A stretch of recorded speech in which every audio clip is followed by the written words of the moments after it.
the athletes at the end of the day they really have to sort of step up on their own, and they've got to be a little bit self-sufficient here and trying to figure out, okay, if I'm going to get into this world, I'm going to have to surround myself with people who are going to help me, optimize the potential here, and also make sure that I don't fall into the traps.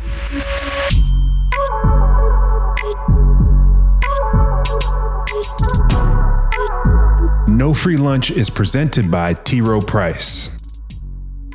The information provided on this podcast is for informational purposes only and should not be considered financial or legal advice. Always consult with a qualified financial and or legal professionals before making any legal or financial decisions or investments. I'm Ndamukong Suh, and welcome to No Free Lunch, where we talk to experts and athletes about how the most successful people in sports manage their money and grow their wealth. Danny, what's going on, boss? We're here in New York City, still the big city, Big Apple. We're talking to Val Ackerman, and commissioner of the Big East.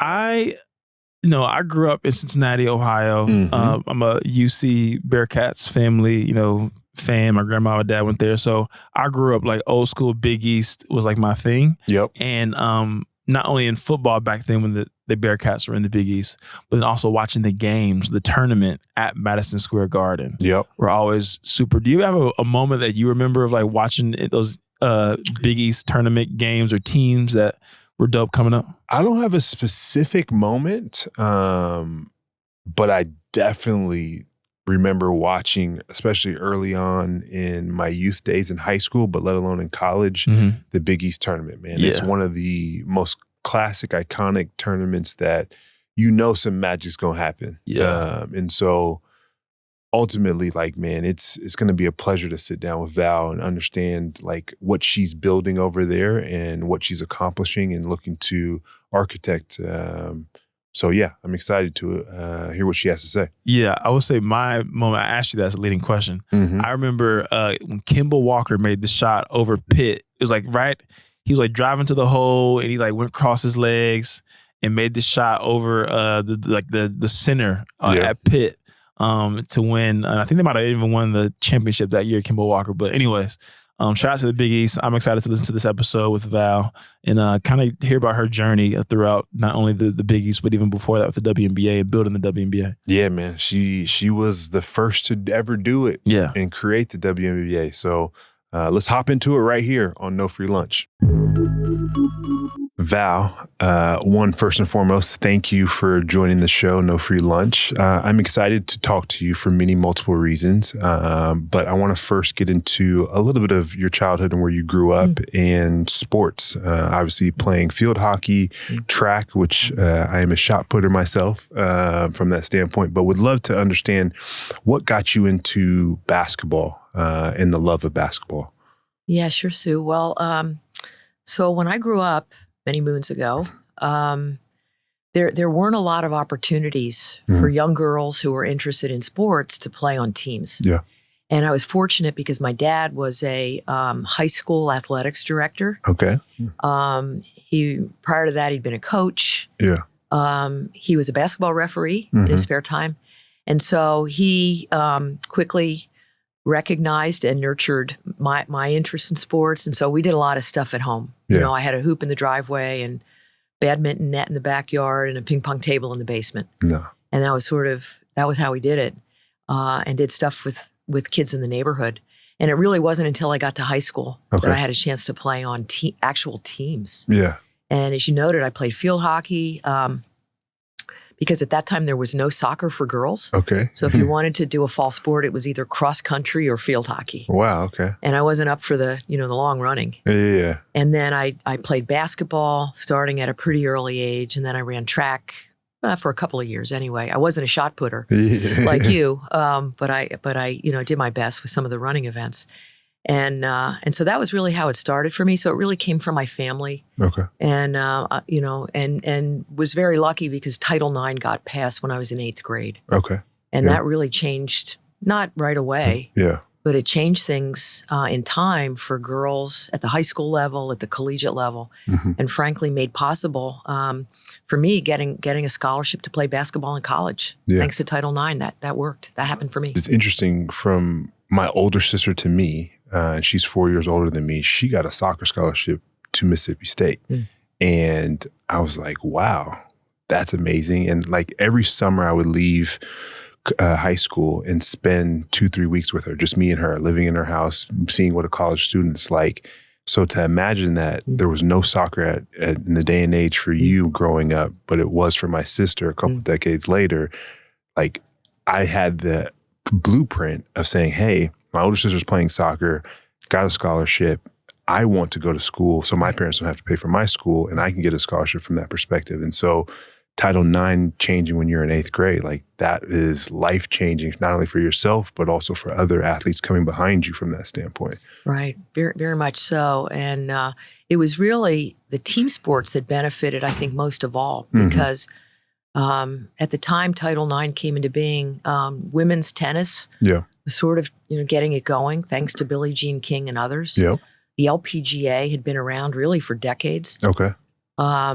We had the Olympics every couple of years between the Winter Games and the Summer Games. But when you talk about what was happening at the high school and collegiate levels, it really required Title IX, the force of federal law, to get girls and young women the facilities and the treatment and the opportunities that, frankly, they deserved. And so I'm grateful that it sort of happened in my lifetime. We're going to get to WNBA, but I want to understand what it was like to play at Virginia and that experience. I've heard great things about it. I've never been there, but I've seen obviously great teams in previous years and whatnot. So tell us what that experience was like, because I had an amazing experience at Nebraska. Well, right? I mean, those years go by quickly.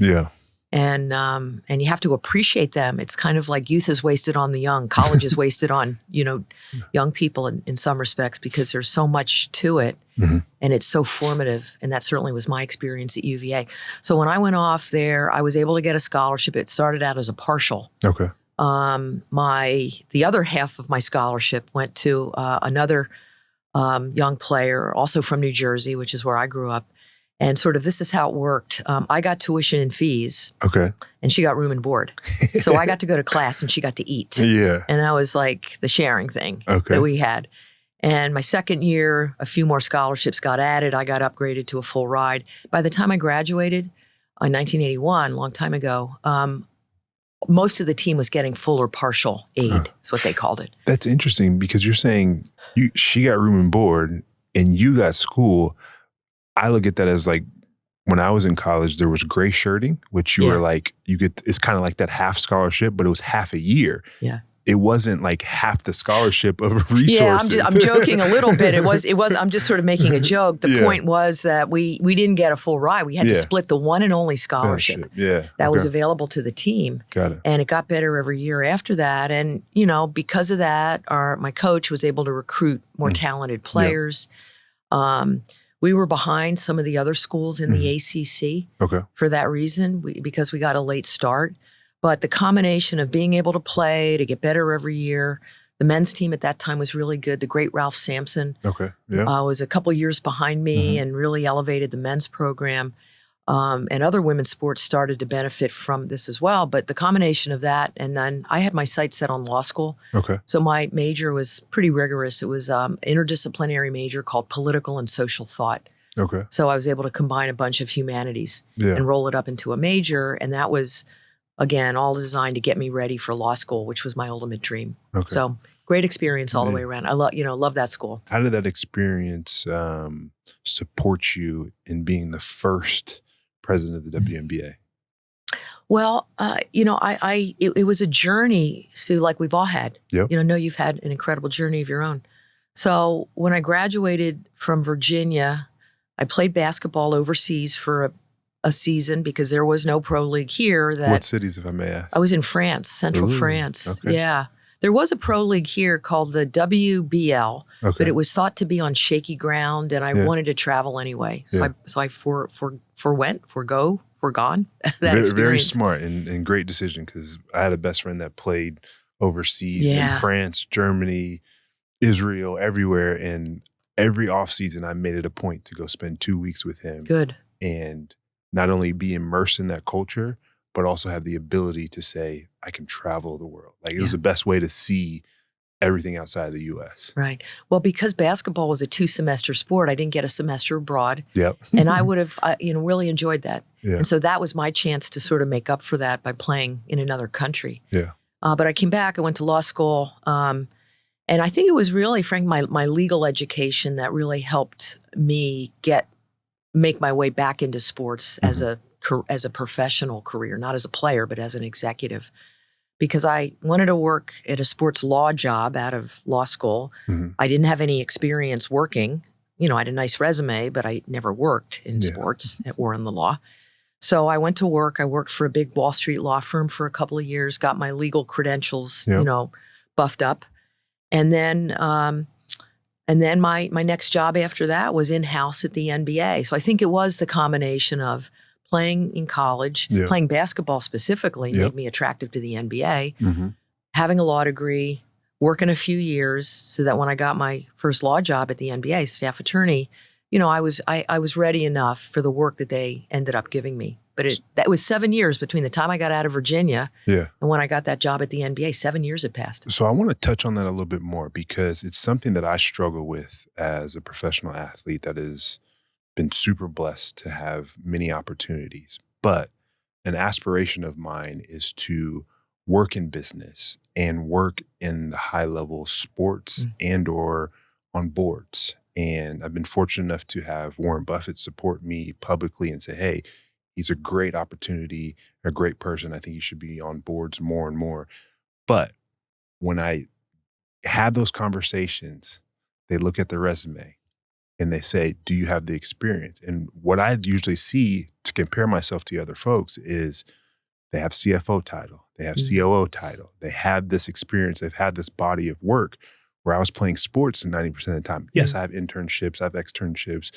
I was under Elliott Hill at Nike in 2012. I was under Stephen Ross for a period of time, but it wasn't enough in my eyes to be able to say, I have that stamp of approval. So like, how was that journey for you? And would you say going to that law school and also going to that organization in the city really propelled you and got you prepared? Or would you say it was more of the life experience that helped you support and be in that president role? I think so. It's really that package, the whole thing. I mean, I do think sports, first of all, the life skills, and you lived it when you went to school, that you get from playing sports can't be replicated in the classroom. I mean, to be part of a team. And that's my thing. It can't be replicated. It can't be replicated in the classroom. I mean, it's the leadership development opportunity and training that, sets athletes, I think, apart. Yeah. Very much. And the higher you go, the more of that I think you can sell. Yeah. And so I do think it is, it's sort of human development. I do think it's a door opener. Okay. When you've had the kind of career you've had, when you're playing at the highest levels of your sport, you meet people respect you because you've done things that they can't do. So I do think it opens doors. But then when you sort of get out there, I hate to say it, but then you sort of have to, it's a little humbling because you have to sort of go back down and say, okay, I can't just walk in and be a CFO based on an NFL career, or I couldn't just walk in and be a top lawyer just having gone to law school. You have to sort of start at the beginning again. Yeah. And I think that can be hard, and I think it can be humbling. Yeah. And I think, the counsel is just apply all those skills that got you to the highest levels of your sport, replicate that and use those to retrain yourself. Yeah. Because, when you're working in sort of corporate America, it is a different set of skills and attributes and a different type of persistence and dealing with adversity and political skills, people skills, writing skills, communication skills, and technical skills all come into play here when you have to make that transition. I think some athletes do it really well and they're ready for that and they're multi-talented. And some athletes, I'm with you, I've seen some struggle because that's a hard transition. Just talking about being humbled and the ability to kind of not be afraid to go back to school, go back and start from ground zero. It's something that I'm very curious to do and want to, and I'm very much so open to it.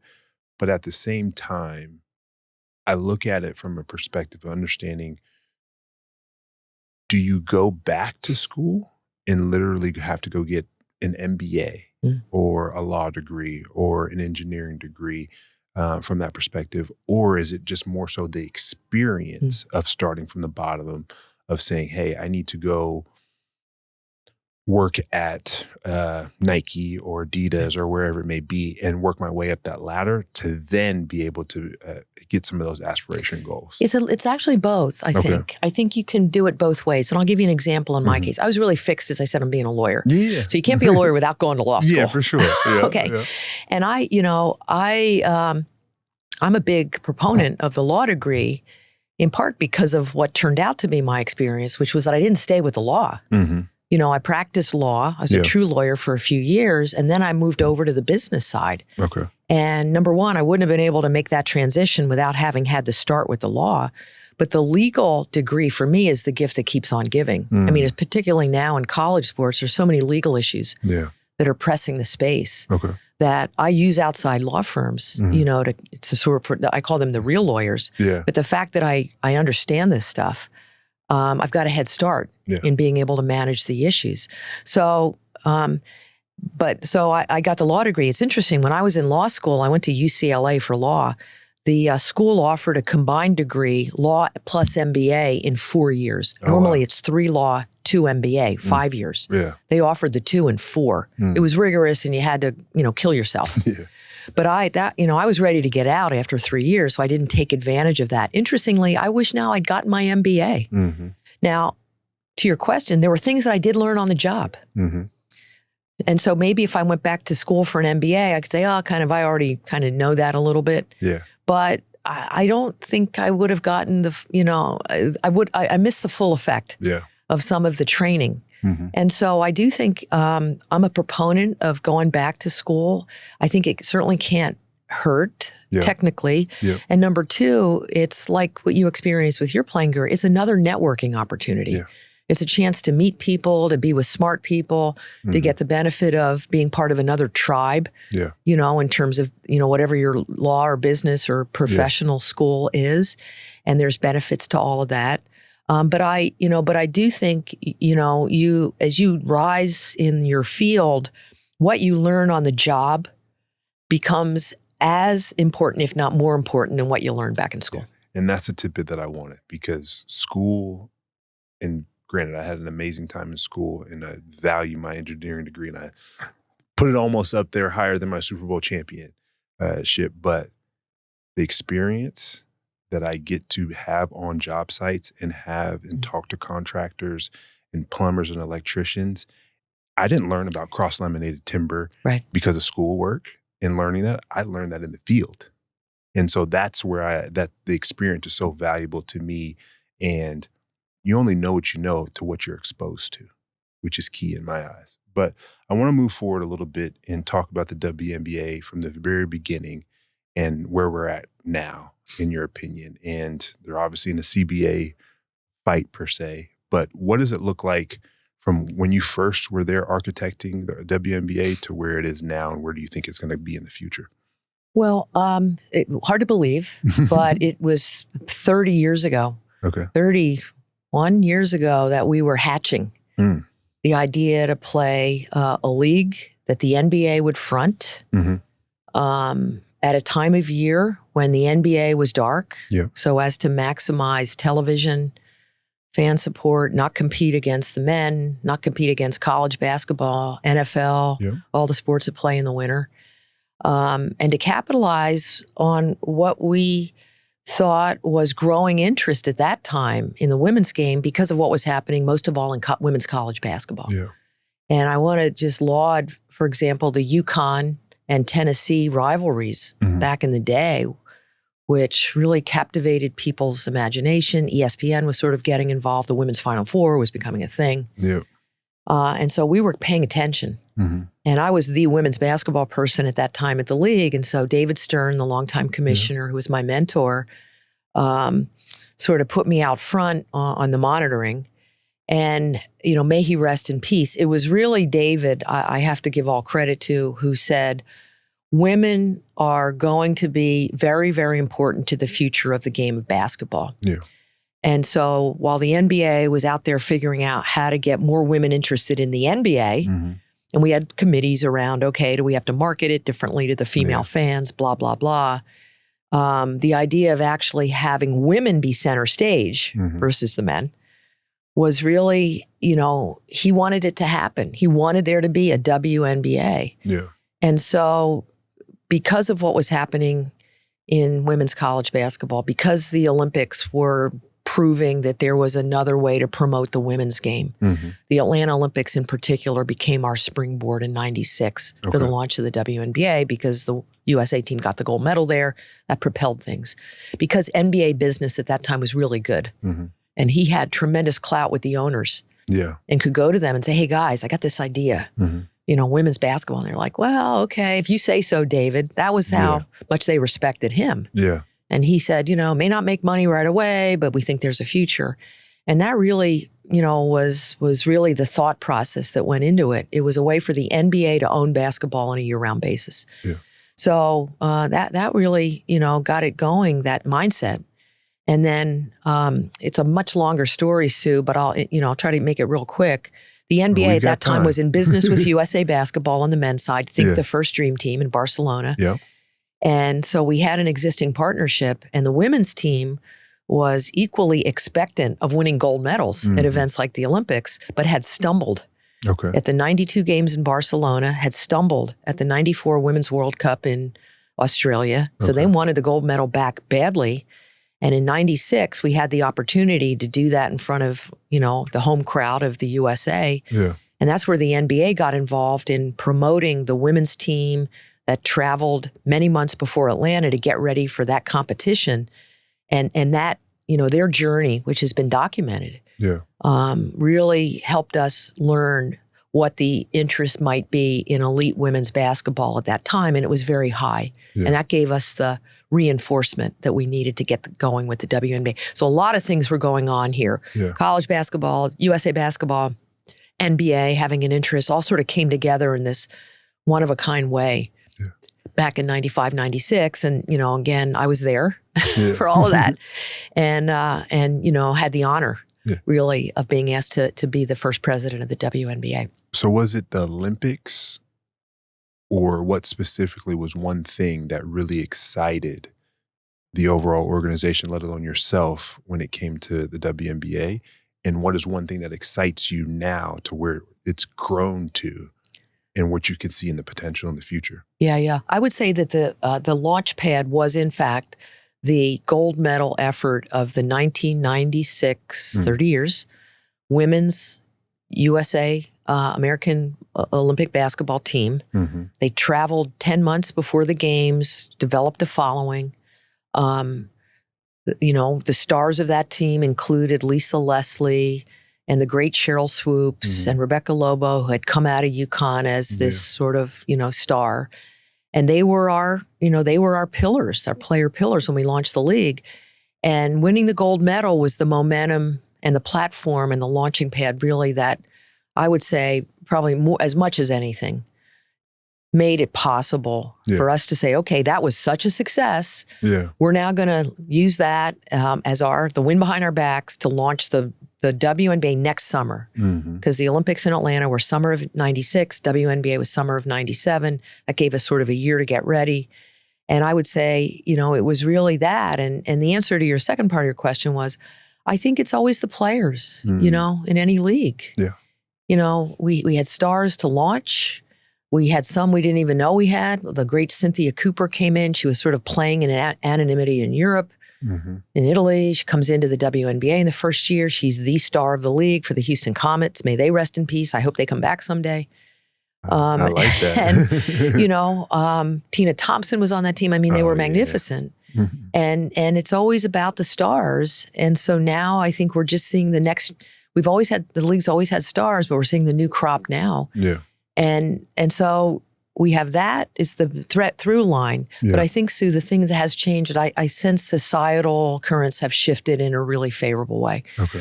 I think early on, we were busy trying to convince people that this was a big deal. Yeah. We were out there telling people women were amazing role models. The product is great. It's a marathon, not a sprint, is what we were telling ourselves on the days we were exhausted. But society wasn't always in our corner. I think there were naysayers really around every corner. And so now I think society's come around in favorable ways. They're embracing women as role models in sports in ways that were not in team sports that weren't happening 30 years ago. Yeah. And so I think that's, that has contributed as well to this lift that we've seen over the last few years. At T. Rowe Price, their experience helps them see investment potential differently. Instead of quick answers, they know that what really leads to confident investing is true curiosity, which is why they ask smart questions, just like us. Like how healthcare innovation creates a healthier world, or how will AI be a part of a new tomorrow? Great questions for a deep dive. At T. Rowe Price, their curiosity runs deep so you can invest more confidently. Better questions, better outcomes. T. Rowe Price. Learn more at troweprice.com/curiosity.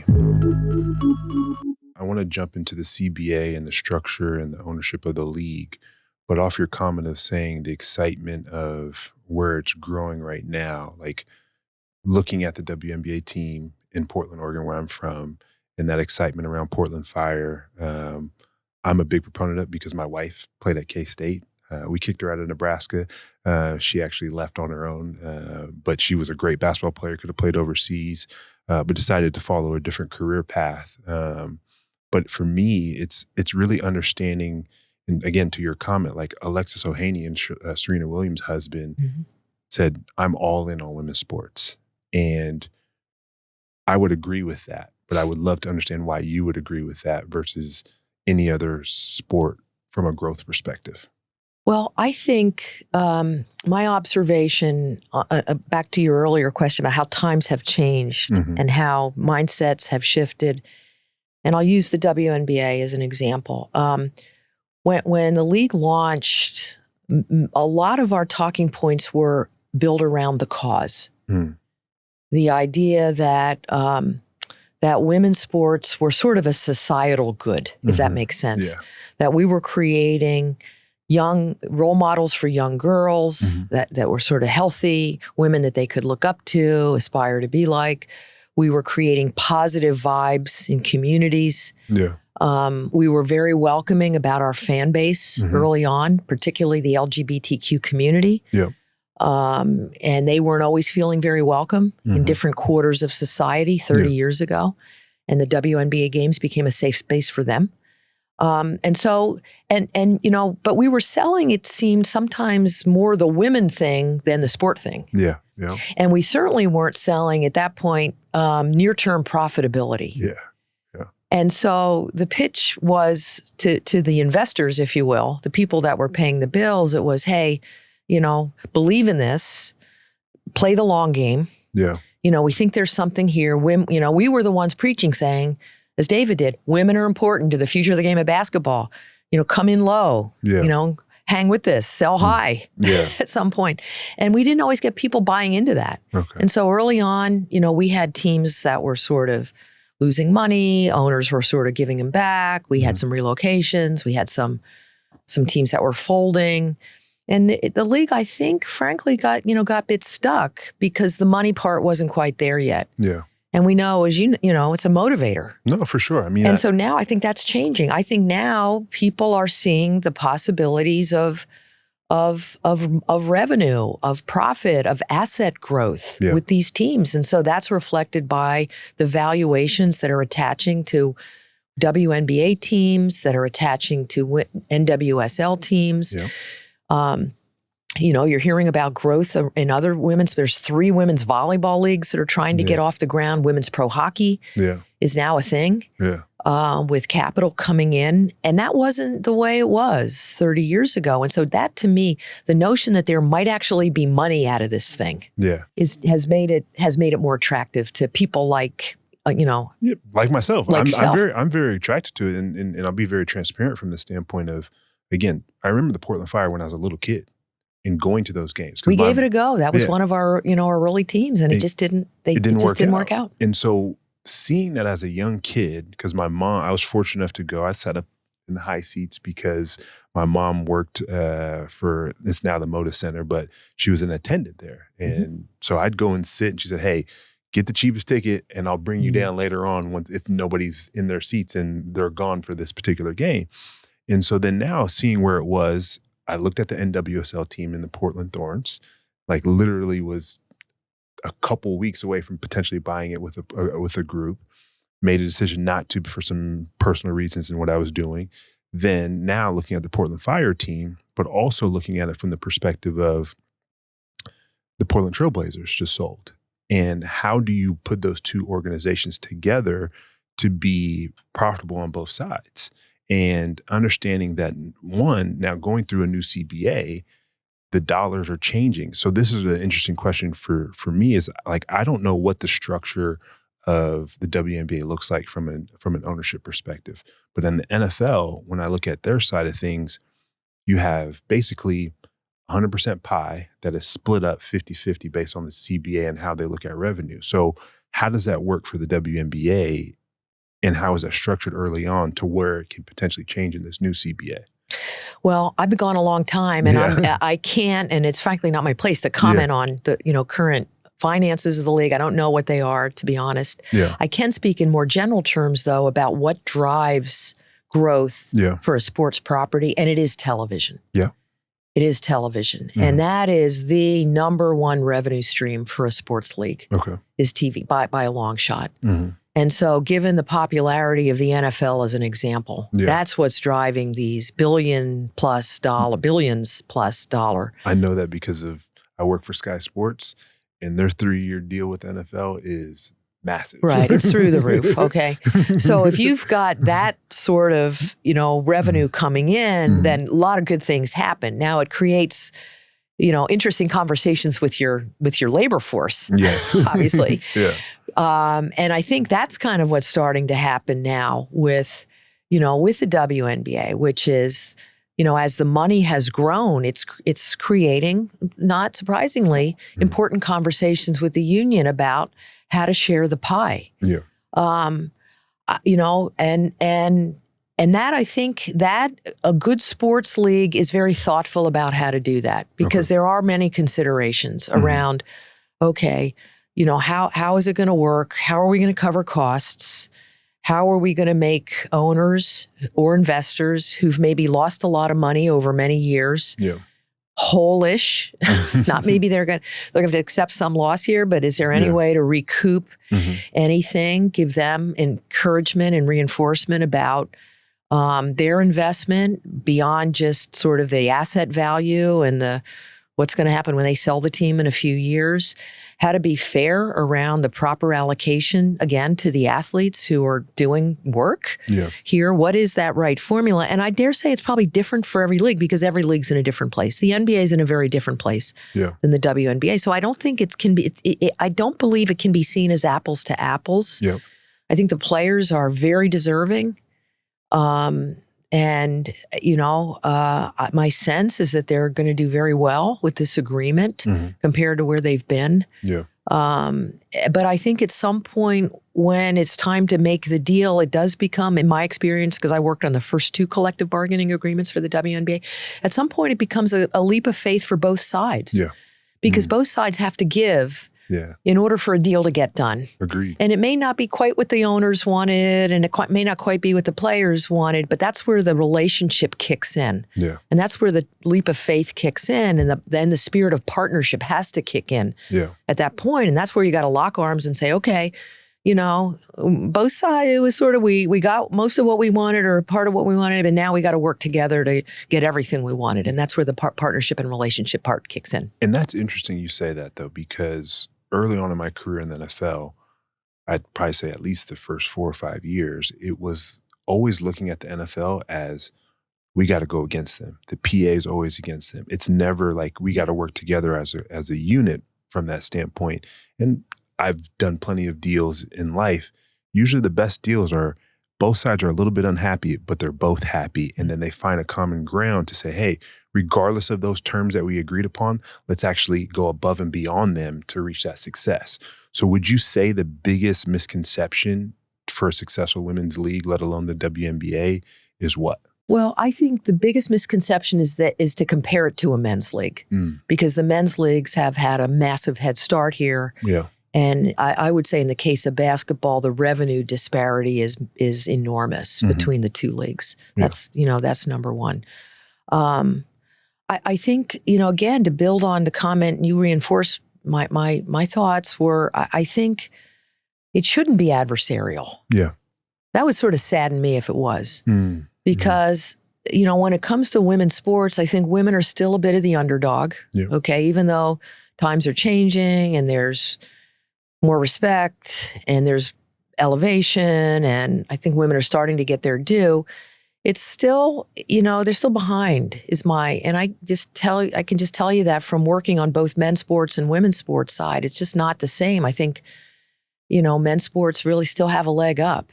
And so I do think it's paramount for any league, whether it's the soccer players or the volleyball players or the ice hockey players or the basketball players, they've got to, there has to be a spirit of partnership and, and working together with their management in order to grow the pie. And I haven't been at the NBA for a long time, but I still know many of the people there. They're really good people. They're very smart. They want the league to do well, and they're going to keep investing. Yeah. I dare say the NBA has probably invested more in women's sports than any organization in the world over the last 30 years, based on what they've sunk into the WNBA. Wow. And I don't think the league's getting the credit for that they deserve. Wow. And I give David Stern credit, and I give Adam Silver and his team credit for that. I think that's a misconception. Okay. That, that the NBA, maybe isn't. The NBA has been there. They are there, and they will be there as best I can tell. And that's about as big an advantage as any women's sports organization can possibly have. Well, that's powerful. I want to talk we've been talking quite a bit about the business evolution, but I want to understand your opinion of the cultural shift that you see from the WNBA and women's sports in general. You touched on it a little bit, but I'd love to just kind of hear your thoughts in around the culture shift that the WNBA and women's sports is be able to have on the society. Well, I think, I just look at my own life, Yeah. I mean, I grew up, I was born in 1959. I grew up, my mom quit working when she had me because that's what you did. She went back to work when I was 10, and that was not common. She was rare-ish to be a working mom. Yeah. And I remember how upset I was when she went back to work, because now I used to come home for lunch. I grew up in a small town. I used to come home for lunch every day. You could do that. And now I had to bring my lunch and eat in the lunchroom every day, and that really, bothered me. But she set an example for me that you could have a family and you could work, and she took a lot of pride in her job, and, but she was, again, the exception, not the rule. And so I sort of have lived this journey of women who have entered the workforce, who have stuck with it like I did, when I had kids. And I've taken time off, but my career was important to me, and my husband was supportive of that. Yeah. But women are sort of making it in society as corporate executives, as government officials, as scientists, as sports leaders. And that wasn't, when I started at the NBA, I had no women to look up to there. I was very fortunate because the men that I worked for were my mentors. They opened doors for me. They had me in meetings and on conference calls. And but for that, I wouldn't be where I am today. Yeah. And now I take it upon myself to make sure that the women who are coming after me have the mentorship from a woman that I didn't have, because we have a different experience. For sure. It's just a different experience when you're in a male-dominated business. And so I do think society has shifted, Sue, in terms of the openness to women being in positions of power and being decision makers. Yeah. So that's number one. I do think and it's really important to me that people of color, particularly in the sports world, have positions of authority. Yeah. And I really hope our country doesn't go backwards in that respect, given what's happening politically and at the national level. That's, that to me just can't happen. Yeah. It just can't happen. And so I think those of us who care about that have to be really forceful about making sure that we don't go backwards. No, I agree with that. Okay. And so that, I hope society corrects in that score as we look to the future. But again, back to women in sports, I do think back to what I said earlier, I do think there is an openness now to powerful, strong women, whether they be straight women, whether they be women who are on the LGBTQ spectrum, being, respected and honored and elevated and being seen for what they are, which is, role models for young kids and for adults alike. And I'm not sure that was always the case 30 years ago, but I feel like it's getting more to be the case now. And that to me is a societal positive. And would you say your current role as commissioner of the Big East is a continuing perpetual force in yourself? And what is something that you want to continue to empower and express from that position? Well, I mean, for me, having taken on this role, which I never expected to be doing, by the way, never expected to be, sitting here talking to you or having been the commissioner of the Big East now for 12 years, I do believe in, and you'll relate to this, I hope, in the power of sports and its importance in the context of higher education. Yeah. For all the blah, blah around NIL and the transfer portal and coaching contract buyouts and all these things that dominate the headlines in our space. Yeah.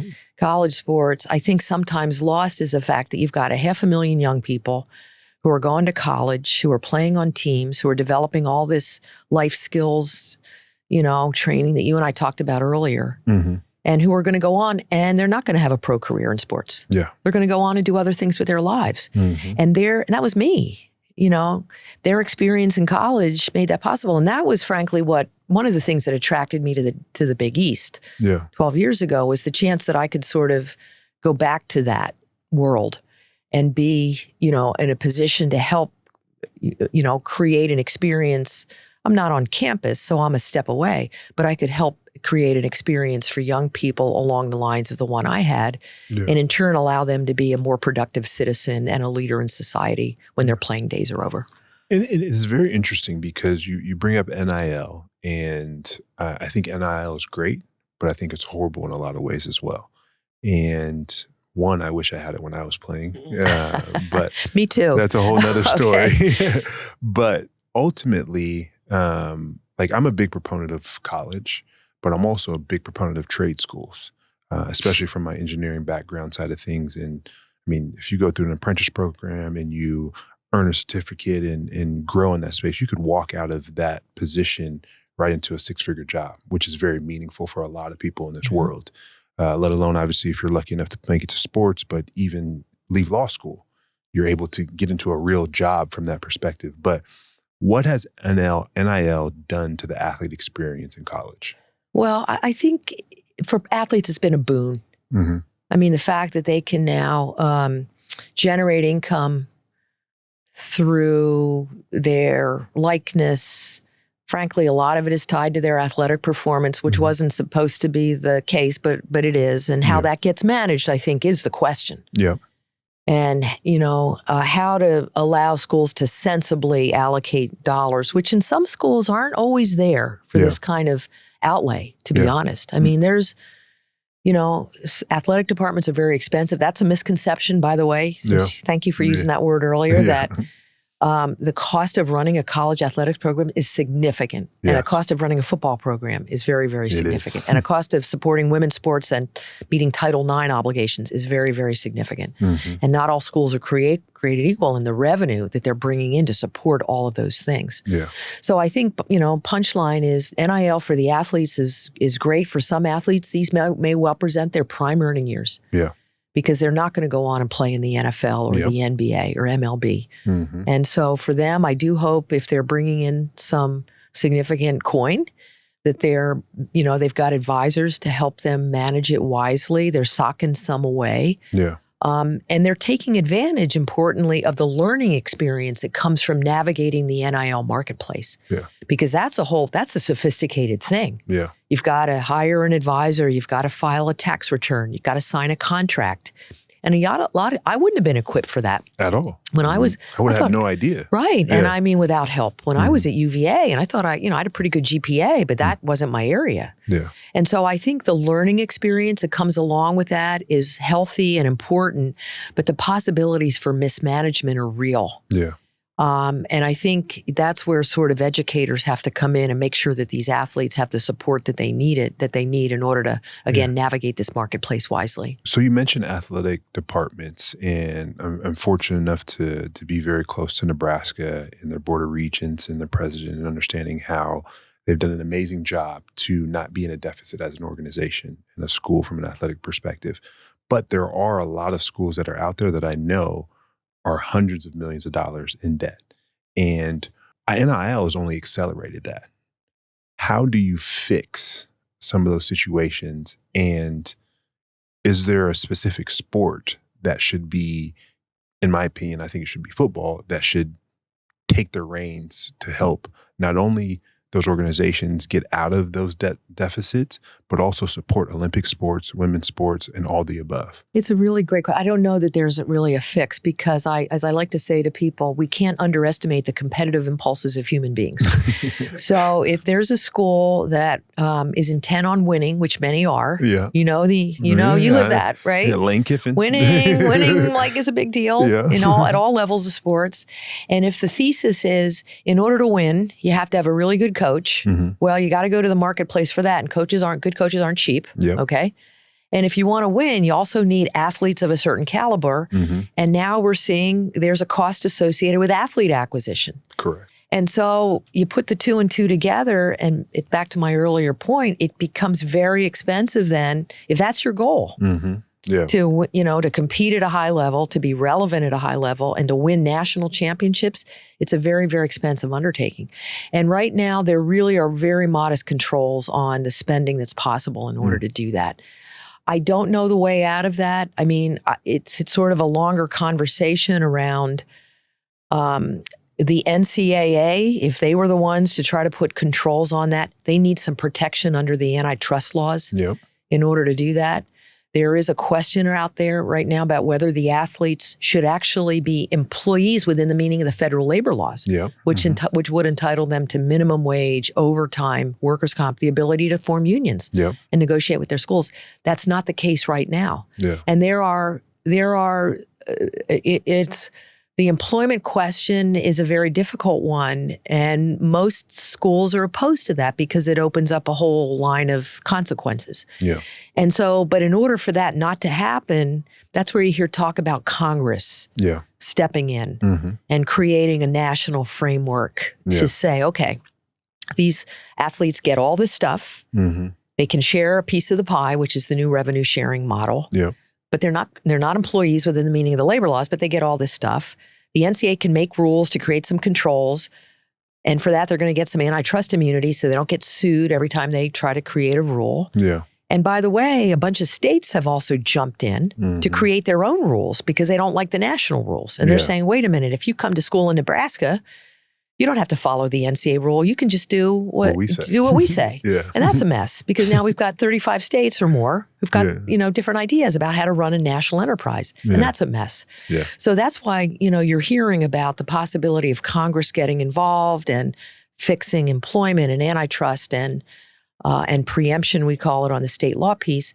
And by the way, how does Title IX work in this environment where if the football players are getting this and the men's basketball players are getting that, what does that mean for women's basketball players and all the other women's sports? How does Title IX fit into this? So it's a very complex legal environment right now, Sue, that I know there's no easy fix for that. I think Congress is probably right now the best answer to sort of reconciling all of those federal laws and creating some semblance of order where right now there's not a lot of that. And with that being said, and I agree, it's very, very messy and very, very difficult with so many different parties and voices within that. But I want to go back to something that you touched on, which was 1099 and these guys and gals getting so much money. is it the responsibility of the schools and the conferences to support these athletes, especially these student athletes? And I say student athletes because they need to be educated, but they also need to be well compensated for the things that they're bringing to and from the organization, let alone all the things that they're providing to be financially supported. The answer is yes, and that's in fact financial literacy education is a requirement for schools. And schools, at the conference level, we don't get very involved. We really leave it to each campus. Okay. So, for example, I'm sure Nebraska has a team of people who are, and maybe financial advisors that they've hired, whose job it would be to help guide these young people as a starting point. Yeah. The kid may, in fact, call them kid, young person. No, they're kids. They're kids, you know, exactly. They may well have to have their own person, depending on the level of income. But yes, I mean, you don't want a kid to get ensnared by not having filed a 1099 for the free pizza. Because you gotta pay taxes on non-cash. Yeah. And that's income something as well. that a lot of kids don't understand. Exactly. Yeah. So I think the schools are actually, they know what their responsibilities are or should be here. And that's a good starting point. And there's cottage businesses also that have cropped up to offer these services as well. Yeah. To these athletes. But again, it's an evolving space. And, to really capitalize on this, not get burned by this, whole new world. The athletes at the end of the day they really have to sort of step up on their own. And they've got to be a little bit self-sufficient here and trying to figure out, okay, if I'm going to get into this world, I'm going to have to surround myself with people who are going to help me, optimize the potential here, and also make sure that I don't fall into the traps. Well, that's good. I'm glad to hear that it's a hard and fast rule from a financial literacy perspective from the schools. But you said something key there at the very end, which is these kids also have to be willing to learn and be proactive themselves. And I think that's something that's not talked about a lot, because we have these same problems in the NFL and the NBA from what I've seen, and seeing like friends that are coaches and GMs in the NBA. There's young rookies, second, third, fourth, fifth year players that have been in the league that have no idea. But they're also not being proactive in trying to understand that information, even when it's put in front of their face. So it's something that's very, very key. And I'm a big proponent on financial literacy, to say the least.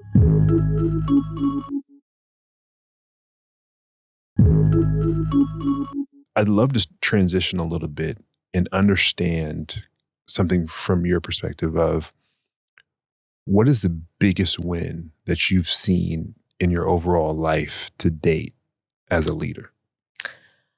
Personally, or just in the business? Both. Or how do you define? Okay, how do you? Well, having personally and from a my business children. perspective. Okay, what good mother wouldn't say that the birth of my two daughters, Emily and Sally, who were infants when the WNBA launched, and are two amazing young women who I'm just incredibly proud of, both of them. I want to work for them someday, whatever it is they turn out to do. Okay. I think that's what any parent I agree with that. My two boys would point to their kids as a first. I will say, in terms of professional thrills, I worked on the first Dream Team that played in Barcelona. I was one of the NBA liaisons to USA Basketball. That was a scene. Okay, being in Barcelona with that team, I traveled with them, got to know the guys. It was seismic in the basketball world. It really opened the NBA up to the global stage. And they were a rock band. They were the Rolling Stones, the Beatles, all rolled up into one, traveling with that team. So that was that was a real thrill. The launch of the WNBA, of course, to be at the ground floor of that, to be part of the brain trust early on, and to see what it's turned into. Yeah. We said it would take a long time, that it was sort of going to be a generation before the young kids who were coming to games, the Portland Fire, kid who was coming to a game as a youngster would turn into a paying customer at some point and remember, oh yeah, that was like my childhood thing. And so that, and then, to be part of the relaunch of the Big East, frankly, which was a storied league. It was decimated by defections 10, 15 years ago. This proud league lost a bunch of schools, mostly to the ACC, mostly for football-related reasons. Yeah. And I got asked to come in after they had sort of put some of the pieces back together to come in and try to bring it back to life. And I feel really proud of what we were able to do to restore the basketball luster of the Big East and win 4 national championships now in men's basketball. UConn won the women's championship last year. I think there's a respect associated with the league that we have really fought hard for. And all the while, again, for me, going back to my roots as a student athlete and feeling like I've got a modest role in terms of creating the opportunity for these young people to get the benefit of sports in the context of higher education, learn from that, and then hopefully go on and do important things in their lives. Is there a moment in your career that you would say, I've not only shifted, but I've found my purpose and this is what I was meant to do? Not a moment. I think there have been moments along the way, probably for me. I mean, I would say the WNBA was an important moment for me because I started out at the NBA, worked on some very cool projects. David Stern brought me into the commissioner's office, so I was at his side. But I think there was a point in my career on the men's side where I wasn't quite sure where I was going. I wasn't sure where I was going to get a nod to sort of keep rising in the men's basketball world. So when the WNBA came along, it was sort of just right. I mean, it was a way to take all these skills I'd learned and been part of working on the NBA side. I didn't even switch offices. I mean, it was like a separate operating unit in the company. But I was able to apply my journey as a woman, my journey as a women's basketball player, my connections still in the women's sports community. Where, there weren't many of us back then. And, I had this opportunity and David sort of thrust me into this role to be very visible and to be the sort of corporate spokesperson for the league and the face of the league and the face of something new that had the potential to be really big. And that was really a defining moment in my career. So that was one. And I would say the second one, Sue, when we were all at the NBA, David was a very strong leader. He wanted to be the decider on a lot of the decisions. So he'd listen to people, but at the end of the day, he wanted to call all the shots, including, I had a lot of authority day to day with the WNBA, but he wanted to decide the big things. And it really wasn't until I got to the Big East that the buck really stopped with me. And I feel like when I left the WNBA, which was for, personal reasons, to spend more time with my family, and I did other things in the 8 years between the WNBA and the Big East. I think those things allowed me to become a better leader.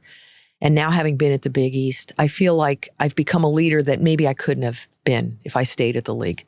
And of course, they went through great change when David left. But I really think those were defining moments for me. You mentioned the Big East and the buck stopping with you. What is one of the biggest problems you have to solve on a day-to-day basis being the commissioner? Well, when you're in this job, it's sort of every day's different. You don't know what's going to hit your email. Emails hit all the time. I wake up and there's 50 emails already and you got to prioritize what's important. I think the things, you'll laugh at this. I probably in my career gotten more emails about officiating from fans than any other thing. Okay. Fans, so your email's that public. Talk about misconceptions. All right. Fans do not have any idea how hard officiating is. Yes. And that's very true. How we as administrators of officiating, we know. I think you need to replay them when the NFL had the imposter in the backup refs,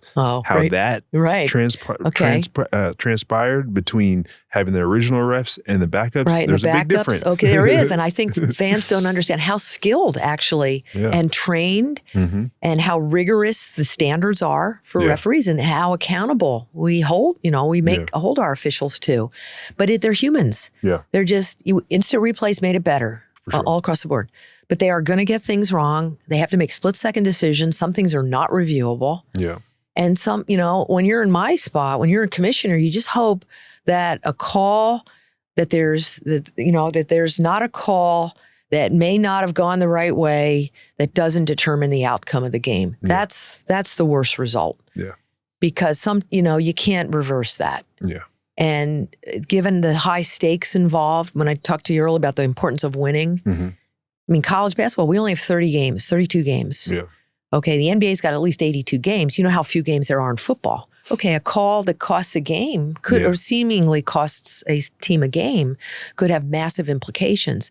So I would say those are, the officiating, believe it or not, is just something that we all fret about, work hard on, make sure we have the right people hired to manage it day to day. Yeah. And have the best officials we can and to support them when they need to be supported, because they work for us too. And I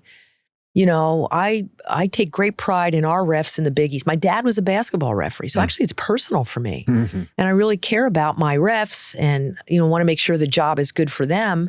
But when they make a mistake, we have to hold them accountable. And I think that's probably one of the most important things we have to worry about. Val, we talked about Big East and basketball. It'd be remiss for me not to mention the Big East Championship and the tournament in Madison Square Garden. I was just there last night watching the Knicks. My family runs that organization. So it's like, what is that like to be in charge of that? Yeah. Smile on my face here, Sue. You just made me smile on this question. Man, that building is one of a kind. Mm-hmm. It truly is. I've been to many, in my work over many decades, I've been to many basketball arenas around the country. There's nothing like the Garden. Yeah. I don't know what it is. It's the combination of the lighting, the acoustics, the sight lines, the banners, the aura of the place, knowing that you're in the world's most famous arena.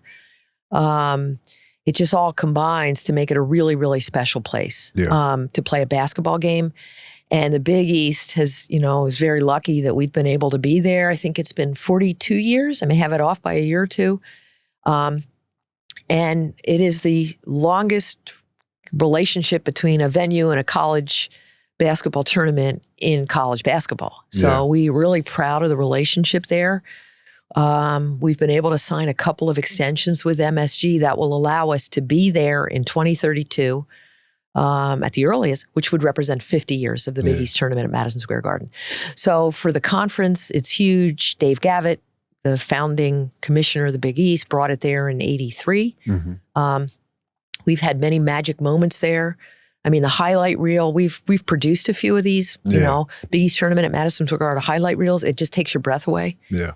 For our teams, especially and our athletes, it's a thrill, especially for those of them who don't go on to play in the NBA, to be able to at least play a time or two or three in the Garden is a big deal for them and for our coaches and certainly for our fans. And St. John's, of course, considers it at least a partial home as well. Yeah. So it's very much a very special place in the hearts of people associated with the Big East. Val, this has been absolutely amazing, but I can't let you off the hook. You got to have my favorite question. What is the biggest price you've paid for a breakthrough, not only personally, but also business, or one or the other? Yeah. Well, I think so as a working parent, it's trying, it's so personal how you navigate the balance in your life or lack thereof. Yes. My wife will agree with you on that. Right? For my life. I mean, my husband, Charlie, is just an amazing guy. He was a partner in a Wall Street law firm. He worked in tax, very rigorous. It's a foreign language. I would hear him on conference calls and understand a single word he was talking about. But he didn't travel like I had to travel. He was left sort of holding the bag, so to speak, on the times when our kids were young. I was on the road. And that was, very hard for me. That was why I left the WNBA, because I really felt the pressures and the strain on my family. Yeah. And I wanted to be there. I wanted to be more present for my children. Mm-hmm. I didn't miss many big things when they were young. I missed a lot of little things. Yeah. And so that was a kind of a hard decision, because hard in some ways, easy in others. But leaving, that was a price I paid. WNBA was the price I paid for not being around as much with my kids, or maybe I have that wrong. And then when my younger daughter, Sally, went back to college, that enabled me to have the bandwidth to be able to even consider the possibility of going to the Big East. No. So I think for any parent listening to this, I would just say to you, it's really hard. You got to make decisions. You've got to figure out the village, that allows you to do your work, pursue your passion, be the kind of parent that you want to be as present as you want to be for the people in your life that matter to you, have a social life, have time to work out, do all those things. It's really difficult. And maybe you can do it all, but not forever. Yeah. And that was the lesson that I learned. And, at some point in your life, you just sort of have to take breaks. And so those, figuring out what's important to you, how to priorities, and sometimes you do have to make sacrifices in order to navigate those decisions. Yeah. No, you hit something home there for me, which is don't miss the big things, but those small misses lead up to a big miss sometimes. So finding ways to be there for the small, quick moments. Like I was talking to my wife last night, and I'm still upset that this is now like the third week in a row that I've missed soccer practice on Wednesdays with the boys. But next week I'll be there. All right, good. All right, glad to hear. Good. But awesome. Thank you again. Thank you so much for having me. It's great talking to you. You as well. It's time for the Confidently Curious question, where we ask questions that are one step ahead. Sponsored by T. Rowe Price, where they believe that asking better questions can lead to better outcomes. So my Confidently Curious question of the day is, the IRS tax year ends on, if you don't know this, we got problems. A, January 3rd, B, December 1st, C, December 31st. Again, if we do not know this as a family, we have problems. We have problems. The answer is C, December 31st. The tax year is January 1st to December 31st. That's our Confidently Curious question for the week. Thanks to our sponsor, T. Rowe Price, for modeling the power of better questions. T. Rowe Price proudly sponsors No Free Lunch. The views expressed in this podcast are those of the podcast participants and do not necessarily reflect those of T. Rowe Price. Their sponsorship supports the platform and does not imply endorsement of specific content or perspectives. What a great conversation with Val. I would say my final thoughts and big takeaway from that conversation is balance with not only life and family, but purpose in life. And I think Val has a great purpose in propelling not only women's sports, but education and athletes, especially now being a commissioner of the Big East. And I think it's exciting to what she's built and ultimately where she's going and paving the way for women as executives, not only in the women in sports, but also across the board, being a lawyer, et cetera, et cetera. So a leader in women's sports, but sports in general. That is a great conversation, to say the least. Make sure you like, comment, subscribe to No Free Lunch on Apple, Spotify, or YouTube, or wherever you get your podcasts.